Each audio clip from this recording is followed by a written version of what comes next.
Assalamualaikum warahmatullahi wabarakatuh. Bismillahirrahmanirrahim. Alhamdulillahi rabbil alamin.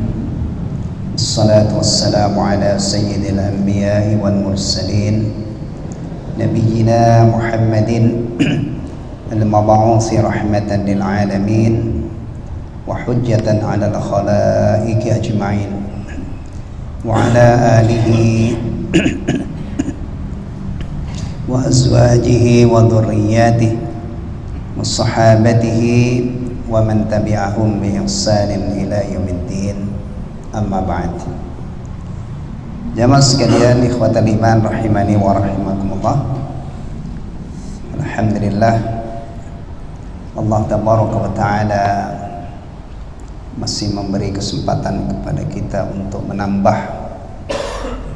bekal kita untuk meraih kebahagiaan dunia terutama akhirat. Di waktu maghrib ini, alhamdulillah alladzi bi ni'matihi tatimmus shalihat, berkat pertolongan Allah, kemudian berkat usaha kita, akhirnya kita bisa menunaikan kewajiban besar di waktu maghrib. Bahkan kita tambah dengan zikir pada salah, kemudian salat ba'diyatul maghrib, dan alhamdulillah kita masih dimudahkan untuk melanjutkan menelaah kitab Al-Adabul Mufrad. Ketika kita dimudahkan oleh Allah untuk belajar ya hadis-hadis tentang adab dan akhlak. Pada pertemuan yang lalu kita sudah sampai hadis yang ke-24 ya. Nah? Oh, udah 26. Ini data di sini bulan Juni, 24 Juni ini mungkin yang pertama kali ya. Kan ada 2 kali di bulan Juni kita ya. Nah, Juni 26 apa 24? Di sini tertulis 24. 26 ya. Baik.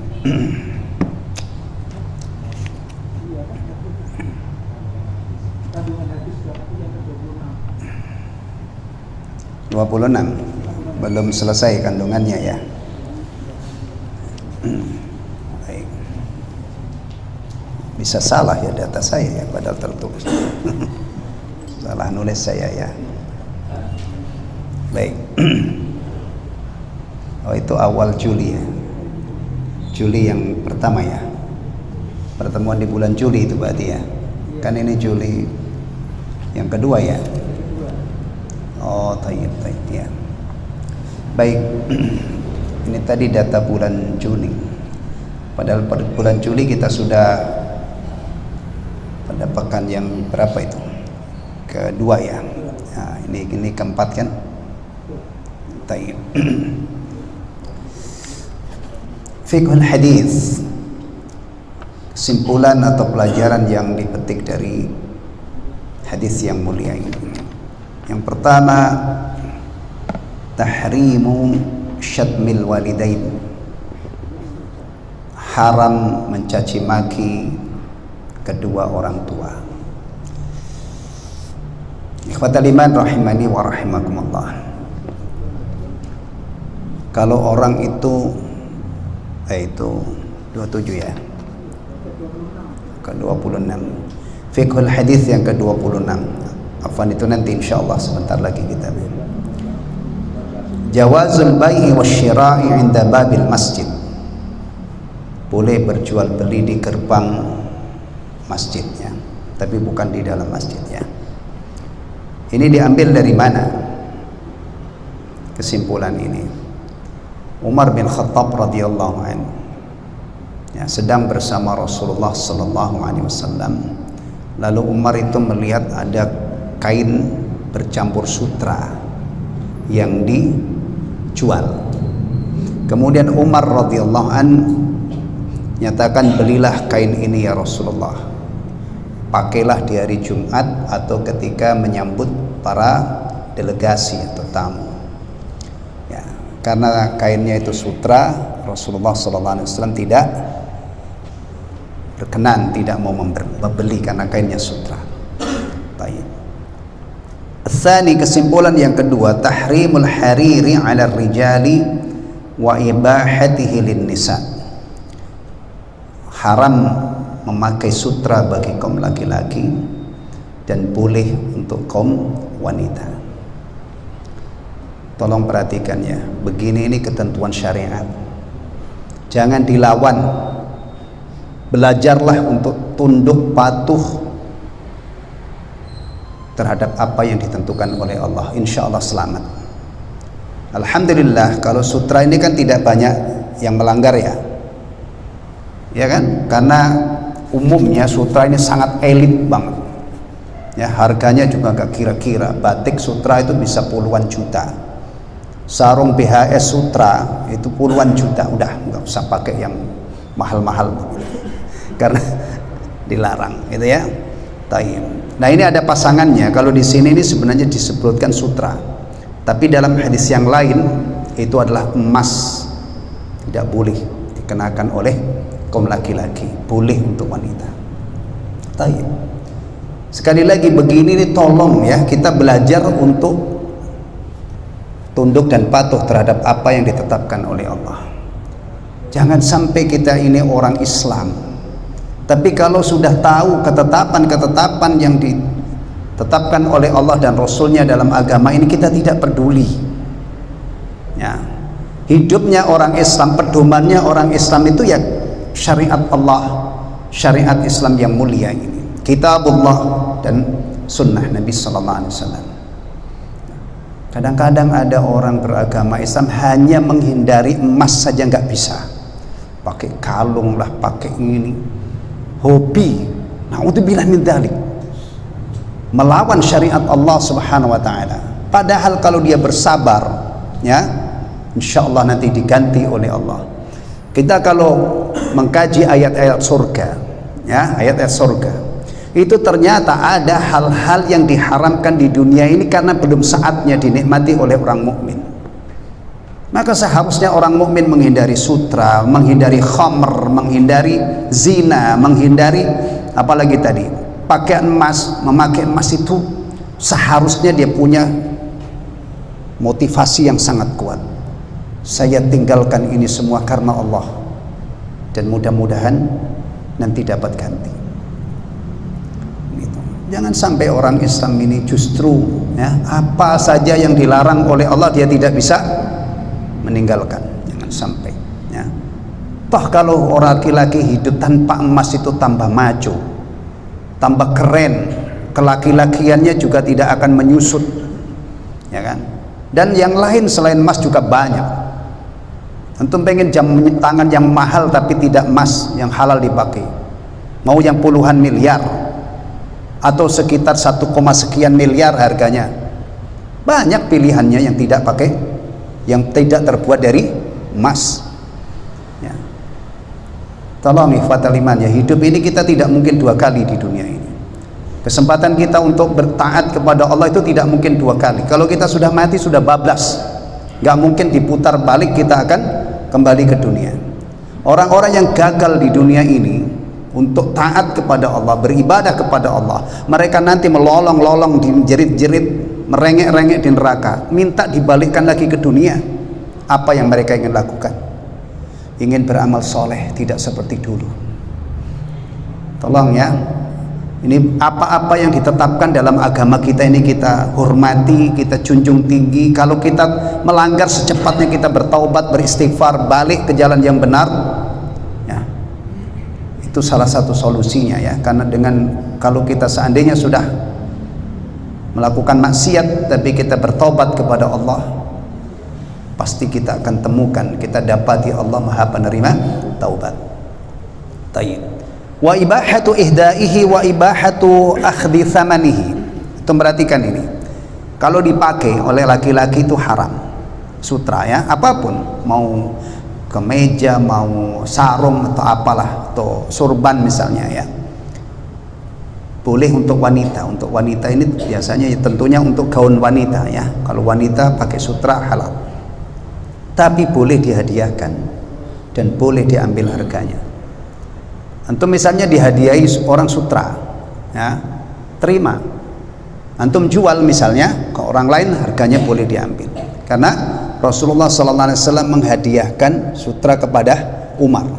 Umar kaget, lah gimana ya Rasulullah, kemarin kata antum sutra itu haram, kok sekarang engkau menghadiahkan sutra kepadaku? Kata Rasulullah, saya hadiahkan tidak untuk kamu pakai, bisa kamu pakaikan orang lain yang tidak orang Islam, yang bukan orang Muslim. Maka Umar ketika dihadiahi oleh Rasulullah kain sutra itu diberikan kepada saudaranya yang belum masuk Islam ya. Yang ketiga, jawazu ihda'i thiyabil hariri ila rijali li'annaha la yata'ayyanu lubsuha. Boleh menghadiahkan pakaian sutra kepada orang laki-laki karena tidak mesti dia pakai, ya kan? Tidak mesti dia pakai. Tapi kalau nih saya kasih hadiah batik sutra ya, kamu pakai misalnya, kita syarat kamu pakai itu harus kita apa? Tolak ya. Tapi kalau misalnya oke, saya terima hadiahnya tapi saya nggak mau pakai, saya punya saudara yang bukan orang Islam, boleh nggak saya kasihkan dia ya? Kalau dikasihkan ke orang Islam untuk dipakai, boleh nggak? Tapi kalau misalnya seandainya dihadiahkan, diberikan, disedekahkan kepada supirnya misalnya, nih ada baju sutra, tapi kamu Muslim kan, jangan kamu pakai, kamu jual. Nah, hasil jualnya tadi disebutkan pada kesimpulan yang kedua, boleh menghadiahkan dan boleh mengambil harganya, nilai jualnya. Baik. Jawazu ihda'il muslimi ilal musyrik thawban wa ghaira. Boleh seorang muslim itu memberi hadiah kepada orang musyrik atau lebih umum non muslim, orang-orang kafir, baik berupa pakaian atau yang lainnya ya. Apalagi kalau hadiah ini untuk apa namanya, tahbib. Barangkali dengan diberi hadiah itu dia tahu betapa bagusnya ajaran Islam, sehingga dia tertarik, itu malah menjadi sarana apa namanya, sarana apa, dakwah, sarana dakwah ya. Nah ini kalau yang kelima ini nggak usah diajari ya, ternyata yang banyak dilakukan orang itu sesuai dengan petunjuk Nabi. Istihbabu lubsi anfasil athyab yaumal jum'ah, anjuran untuk mengenakan pakaian yang paling baik pada hari Jumat wal Id dan Id. Bahkan umumnya kalau Id itu ada istilah apa, harus baju baru ya. Bahkan sampai anak-anak kecil, orang-orang yang duitnya pas-pasan itu biasanya yang penting anaknya pakai baju baru, bapaknya nggak usah. Tapi kalau duitnya longgar, masya Allah, mau semua bang. Ini ternyata apa namanya, bagian dari sunnah di hari Jumat dan Idul Fitri dan Idul Adha. Ini ada, antum perhatikan ya, inilah hebatnya syariat Islam. Kita misalnya Jumatan ya, mengenakan baju yang tidak istimewa, atau juga keadaan kita tidak istimewa, padahal Jumat itu nggak kayak sholat duhur ya. Jumat itu kita duduk menyimak khutbah. Khutbah itu lazim durasinya itu kalau di masjid-masjid seperti ini setengah jam, atau kadang-kadang dengan sholatnya setengah jam ya, sekitar itu ya. Bahkan ada yang mungkin masih bisa dimaklumi khutbahnya setengah jam baru sholat ya. Antum bayangkan, idealnya masjid itu kalau Jumatan orang berjibun istilahnya, penuh. Kemudian dengan penampilan seala kadarnya, nggak mandi, pakaiannya mungkin sudah 2 hari dipakai, masya Allah, ini orang pasti menciptakan kondisi tidak nyaman ya. Dan itu tidak mungkin dibenarkan dalam Islam. Ada seseorang, orang muslim berada di kerumunan massa, kemudian menyebabkan suasana tidak nyaman, mulai dari bau badan lah, maksudnya bau apalah misalnya ya. Maka lihat, adab Jumatan itu pertama mandi. Mandi itu yang paling istimewa adalah sebelum orang itu berangkat. Jadi kalau berangkat jam 11, sebelum jam 11 dia mandi, bersihkan badannya, pakai baju yang bagus, disempurnakan lagi dengan wewangian, disempurnakan lagi ada musabaqah, mencari ganjaran yang paling gede di hari Jumat itu. Maka mestinya itu sudah setengah 12 itu saf-saf depan ini sudah Masya Allah sudah penuh. Yang berangkat di atas setengah 12 tidak mungkin dapat saf depan. Itu kalau hidup sunnah ini, karena ada namanya sunnah tabkir, bukan hanya mengenakan baju yang bagus ya, mewangi, tapi ada peluang untuk mendapatkan ganjaran sebesar atau setara dengan sedekah seekor onta. Masya Allah ya. Untuk bayangkan kalau ini hidup ajaran seperti ini, masjid itu di hari Jumat yang datang orangnya keren-keren, wangi, kemudian akhlaknya dengan sesama muslim dia praktekkan, duduk di depan berebut saf ini. Kalau datang setengah 12 itu masih ada setengah jam untuk nunggu datangnya khotib. Banyak pilihan. Yang sudah baca surah Al-Kahfi mungkin tidak usah baca surah Al-Kahfi karena dia baca di rumah, ya kan? Berarti masih ada pilihan apa? Memperbanyak sholawat. Setengah jam seandainya dia tahiyatul masjid 2 rakaat saja, kemudian sisanya dia manfaatkan untuk bersolawat. Karena salah satu amalan yang sangat ditekankan pada hari Jumat itu adalah memperbanyak sholawat ya. Aqallus shalah, salawat yang paling simple bisa kita ucapkan Allahumma shalli wa sallim ala nabiyina Muhammad. Dapat berapa salawat itu? Kalau setengah jam mungkin 100, mungkin 200. Allahu Akbar.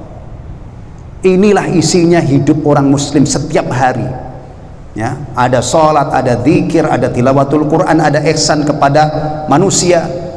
Ini yang akan kita bawa menghadap Allah, dan ini yang kita harapkan nanti kalau kita sudah berdiri di hadapan Allah.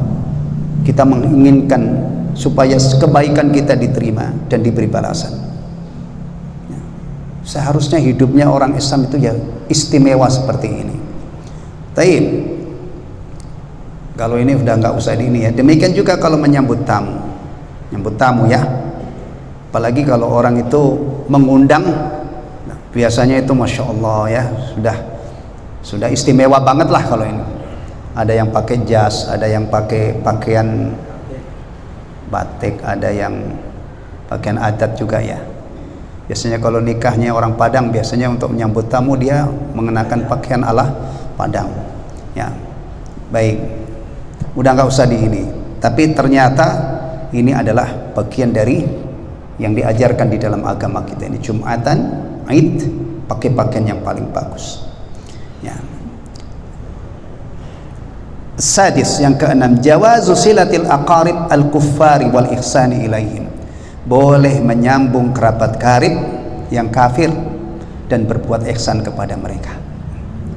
Nah ini ya, tolong perhatikan baik-baik. Kadang-kadang ada orang itu mengamalkan agama itu bikin syarat sendiri-sendiri yang tidak ditetapkan dalam syariat. Nah kamu punya kakak kok nggak pernah silaturahim, kenapa?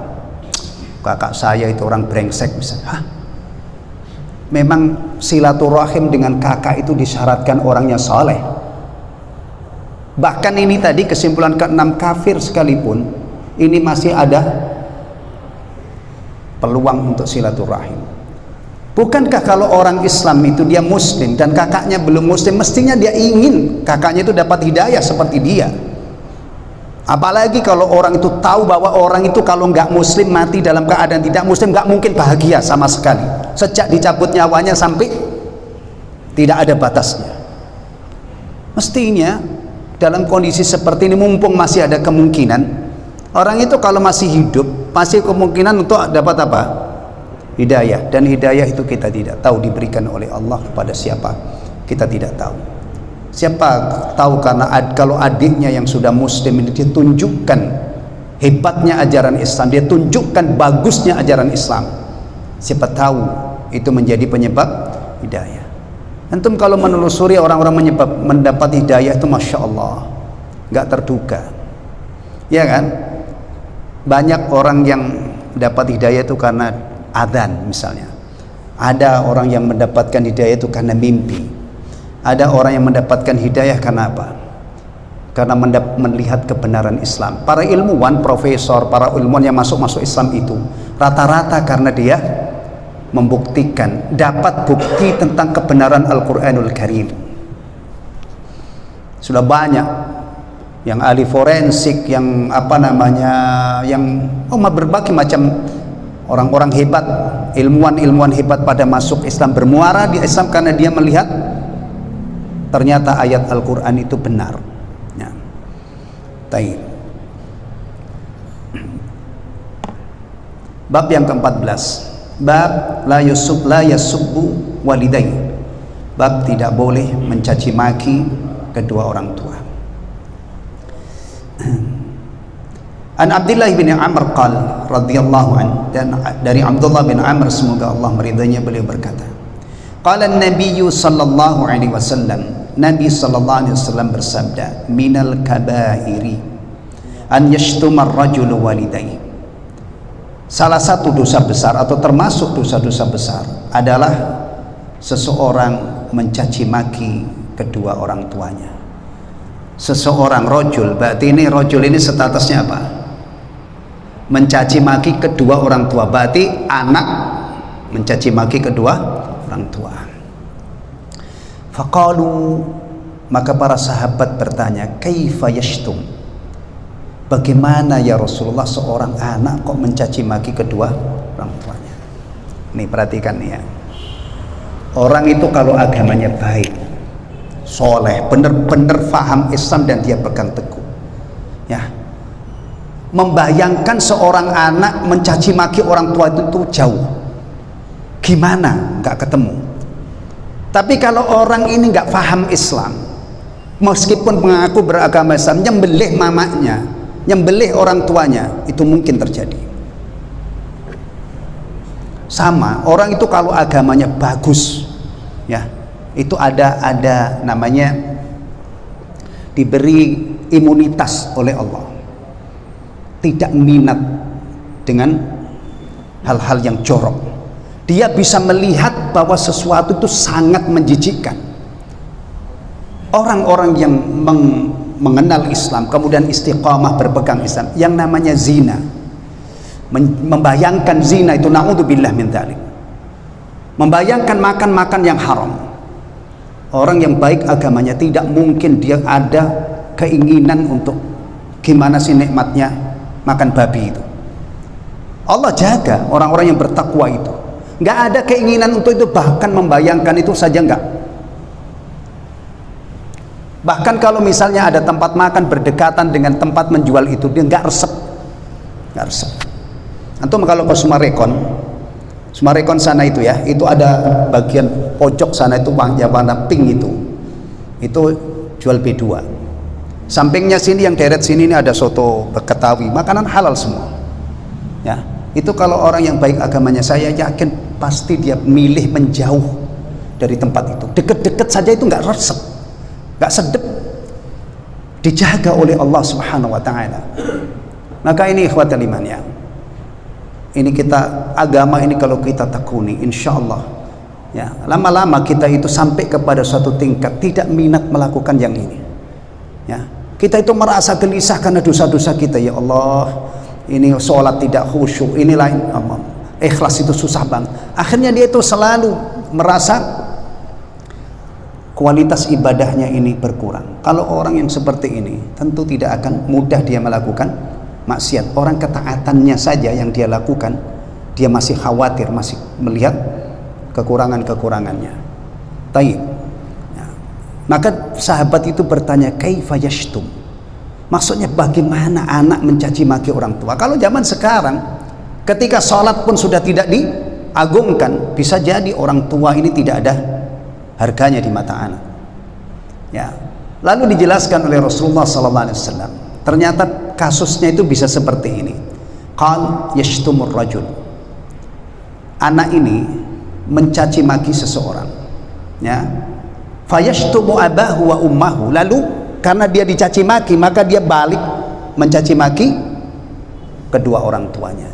Jadi kalau anak mencaci maki orang tuanya secara langsung, itu sulit dibayangkan kalau anak ini benar-benar anak yang saleh. Gak keluar itu, susah. Tapi masih ada satu lagi yang harus kita waspadai, hati-hati. Bisa saja seseorang itu dikategorikan mencaci maki orang tuanya karena dia mencaci maki orang lain yang akhirnya membalas mencaci maki orang tuanya. Hidup ini jangan egois.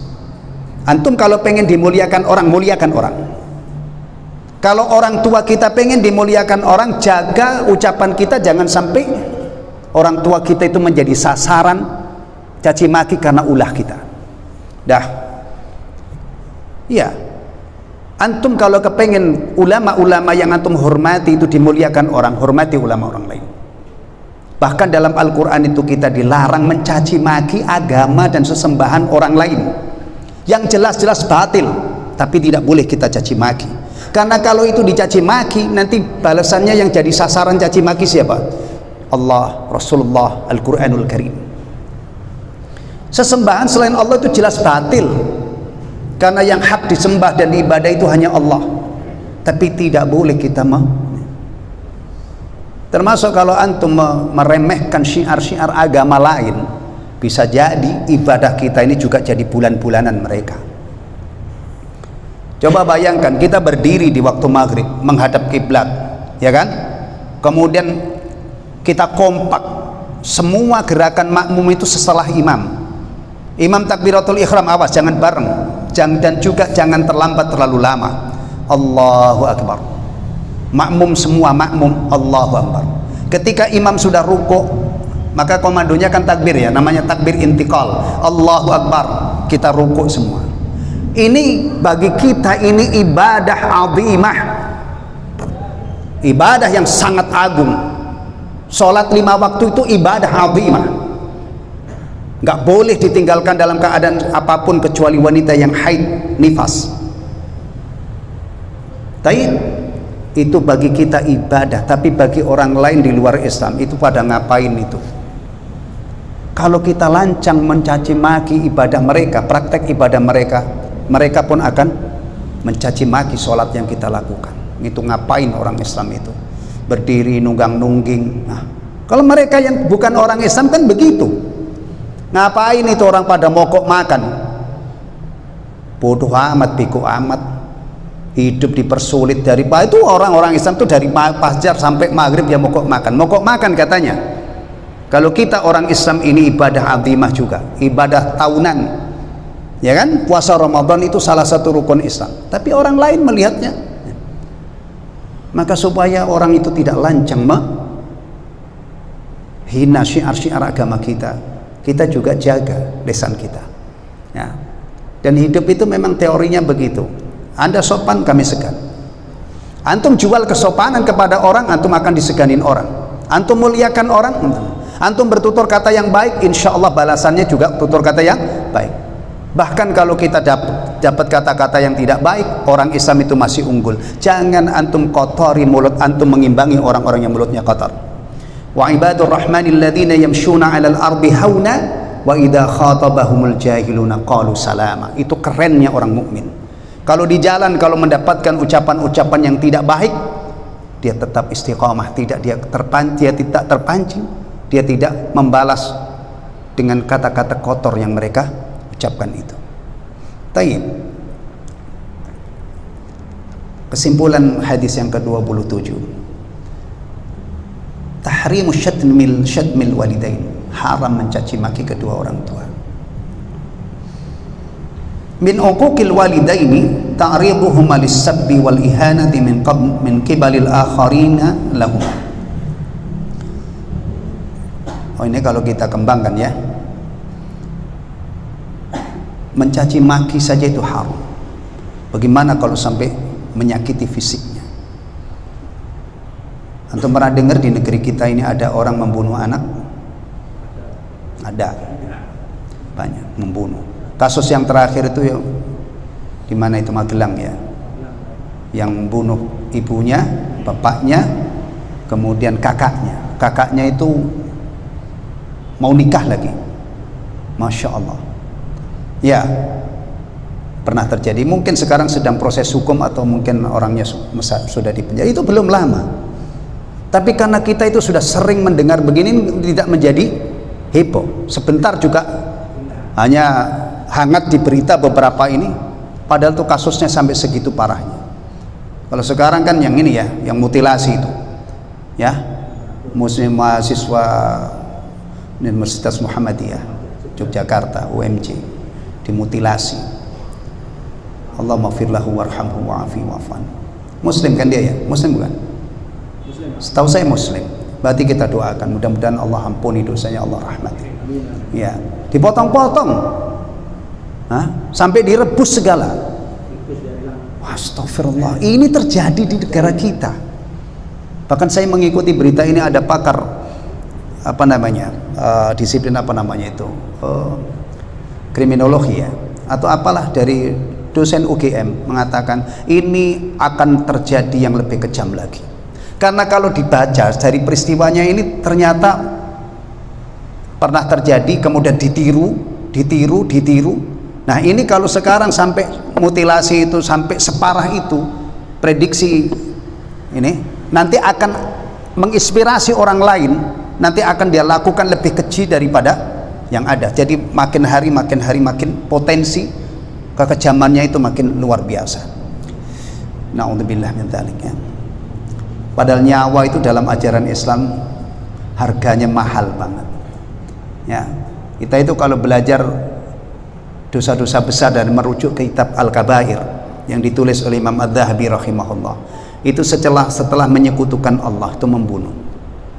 Ya, Rasulullah SAW bersabda, sungguh lenyapnya atau melayangnya satu nyawa yang dilindungi oleh Allah, yang tidak boleh dilenyapkan, itu lebih sungguh lenyapnya dunia seisinya itu lebih ringan dibanding melayangnya satu nyawa yang dilindungi oleh Allah.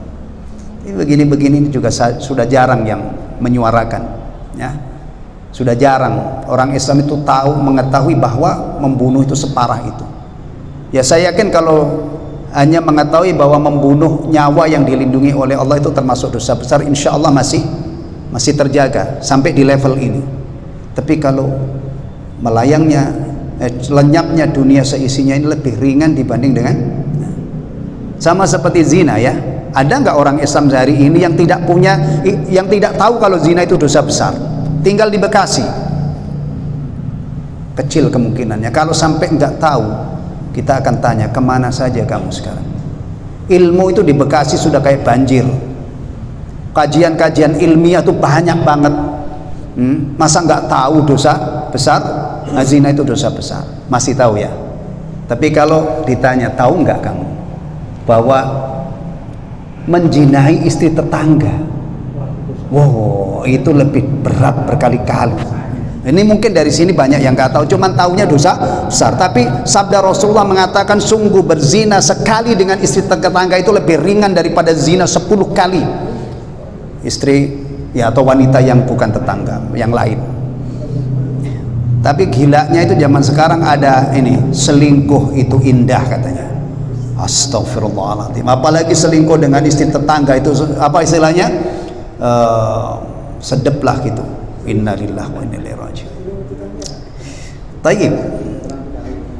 Asani, kesimpulan yang kedua, min uquqil walidaini, termasuk durhaka kepada kedua orang tua.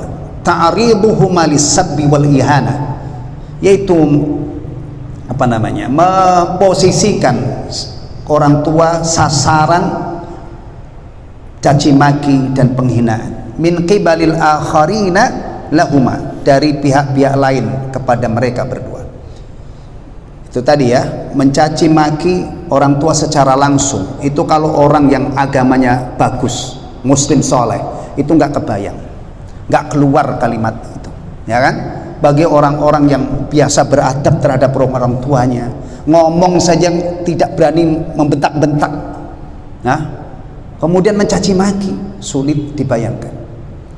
Tapi ingat, masih ada satu lagi kita memang tidak mencaci maki langsung kepada orang tua kita, tapi kita berulah yang menyebabkan orang tua kita itu jadi sasaran caci maki dari orang lain. Hati-hati. Jadi tutup dua kemungkinan ini. Beradablah kepada kedua orang tua. Nah, orang tua itu kadang-kadang ada, kadang-kadang sudah tidak ada. Ya, kalau sudah sepuh, ini kesempatan untuk berbakti. Dan berbakti kepada orang tua itu amalan yang menyebabkan masuk surga. Maka kalau ada anak sudah ketemu orang tuanya yang sepuh lalu tidak masuk surga, dia tidak berbakti, ini kelewatan banget. Sampai Rasulullah menyebutkan raghima anfu sampai 3 kali. Udah belum itu? Udah. Baik. Man tasabbaba fi fi'lin kana ka fa'ilihi khairan aw syarran. Barang siapa yang menyebabkan satu perbuatan, maka dia seperti pelakunya, baik amal itu baik atau buruk. Jadi kalau kita misalnya menyebabkan orang lain itu melakukan kebaikan melalui kita dapat bagian ganjarannya. Termasuk ini misalnya antum sebarkan, ya, ini kan kita punya taklim misalnya kan, antum sebarkan informasi, ternyata ada orang yang akhirnya mau, 1 orang 2 orang mau taklim, atau kalau nggak ada juga nggak apa-apa. Namanya orang ngajak orang tidak mesti berhasil. Jangankan antum, jangankan kita, Rasulullah SAW itu mengajak orang belum tentu berhasil. Rasulullah SAW itu merayu-rayu pamannya ketika sudah diambang kematian. Ya ammi qul la ilaha illallah, wahai paman ucapkan la ilaha illallah. Karena mengucapkan la ilaha illallah kan berarti sudah apa? Masuk Islam. Di situ ada Abu Jahal juga tarik menarik dengan Rasulullah. Abu Jahal kepada Abu Talib mengatakan, kamu ini mau tinggalkan agama nenek moyangmu. Qadarallah, wafat dalam keadaan menolak tawaran Rasulullah, padahal itu pamannya. Tapi nanti ada di hadis sekitar nomor sudah 500-an lebih, baru saya telah di Masjid At-Taqwa. Rasulullah besok anak Yahudi, remaja Yahudi yang biasa berkhidmah dalam keadaan sakit keras. Rasulullah tawarkan, aslim, masuk Islamlah kamu. Fanadhara ila abiha, ala abi. Lalu anak ini menatap bapaknya. Ternyata bapaknya merestui, ati Abul Qasim, taati Abul Qasim. Ternyata ini mau menerima, mau masuk Islam. Akhirnya Rasulullah SAW bersyukur kepada Allah yang memberi hidayah kepada anak ini. Alhamdulillahilladzi anqadhahu minan nar. Segala puji bagi Allah yang telah menyelamatkan anak ini dari neraka. Kalau orang-orang yang menjajakan maksiat saja begitu semangatnya, masa kita yang ngajak kebaikan nggak berani? Imbangi. Ya, orang Islam itu memang kerjaannya ngajak kebaikan, melarang yang ma'ruf. Kalau antum masih kepengen menjadi muslim, ya, bagian dari umat Islam, kuntum khaira ummatin ukhrijat linnasi ta'muruna bil ma'rufi wa tanhauna 'anil munkar. Ya, udah. Ini memang kerjaannya orang Islam. Dan sekarang ini Masya Allah kita berhadapan dengan berbagai macam kalangan yang kontra dengan ajakan kita. Ya. Keempat, hadal hadithu aslun fi syaddid darai. Hadis ini adalah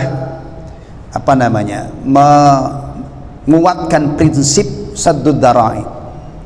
Saddud darai itu adalah bahasanya tindakan preventif, ya, supaya tidak melakukan hal-hal yang tidak baik. Fama'ala ila fi'lin muharramin yuhram wa illam yuqsadil haram. Yang menimbulkan perbuatan haram maka diharamkan. Wa illam yuqsadil haram, meskipun dia tidak berniat untuk melakukan hal yang haram itu. Ini perhatikan ya, misalnya zina itu dalam Islam larangannya itu bukan hanya wala taznun, jangan wala tazni, jangan kamu berzina, tapi kalimatnya itu wala taqrabuz zina. Nah, coba renungkan, lebih balik kemana, lebih dalam mana jangan kamu dekat-dekat zina dibanding dengan jangan berzina. Kalau seandainya agama kita ini cuman melarang jangan berzina, itu nyaris tidak bisa dihindari perbuatan ini. Silakan kamu pacaran, silakan kamu bergaul bebas, silakan kamu berduaan dengan perempuan, tapi jangan zina. Itu nyaris tidak bisa rata-rata blong remnya. Nah, tapi kalau wala taqrabuz zina, jangan dekat-dekat zina. Hindari, tertib bergaul, jangan bergaul tanpa aturan. Ghaddul basar, ya, jaga pandangan.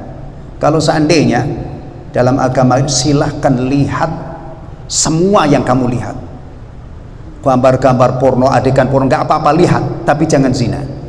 Nggak mungkin itu, ya, karena dari mata itu kadang-kadang orang sampai pada satu kondisi yang tidak bisa mengendalikan. Maka timbullah ayah memangsa anaknya, kakek memangsa cucunya, om memangsa bocah. Itu salah satu faktornya ketika mata ini sudah tidak bisa dijaga, maka kalap. Maka lihat dalam Islam, perintah untuk menjaga kemaluan itu diawali dengan ghaddul basar. Qul lil mu'minina yaghuddu min absarihim wa yahfadhu furujahum. Tidak ada dalam agama kita ini silahkan puas-puasin matamu kemudian jaga kemaluanmu. Gak mungkin itu, tidak mungkin bisa diamalkan. Kalau agama kita pasti kita kecebur terhadap jaga. Kemudian juga wanita yang menjadi pusat perhatian itu, yang bisa membangkitkan syahwat, dijaga kehormatannya, diwajibkan menutup auratnya. Ya, apa yang dikehendaki oleh ajaran seperti ini? Tatanan masyarakat yang diridhoi oleh Allah, yang bermartabat mulia. Sementara orang di luar sana mengajarkan bebas. Bayangkan betapa berat tantangan ini, ya. Mau kaum muslimin muslimat, ya, yang dijaga supaya jangan zina, menjaga pandangan, tertib dalam bergaul, jangan ikhtilat, ya, jangan berduaan dengan wanita yang bukan mahramnya. Kalau berduaan maka setan akan menjadi pihak ketiga, kan? Dan ketika setan menjadi pihak ketiga itu, kira-kira mungkin nggak orang berdua ngaji seperti ini? Enggak lah, pasti aktivitasnya itu yang disukai oleh setan, ya kan? Masya Allah. Taib, masih berapa menit? Tinggal 1 menit, ya. Taib. Pas ya, alhamdulillah sudah tuntas ada dengan kesimpulannya. Baik, ini ikhwatul iman rahimani wa rahimakumullah. Ini masih berkisah tentang orang tua, ya. Antum bayangkan sampai hadis 27 ini masih orang tua, 29 nanti durhaka kepada orang tua, 31 masih orang tua. Masya Allah, sekian banyak hadis, ya. Ini menjelaskan firman Allah, wa'budullaha wa la tusyriku bihi syai'a wa bil walidaini ihsana, ya. Ternyata puluhan hadis Nabi SAW menjelaskan persoalan kita dengan kedua orang tua kita. Alhamdulillahilladzi bi ni'matihi tatimmus shalihat. Subhanakallahumma wa bihamdika asyhadu an la ilaha illa anta astaghfiruka wa atubu ilaik. Assalamualaikum warahmatullahi wabarakatuh.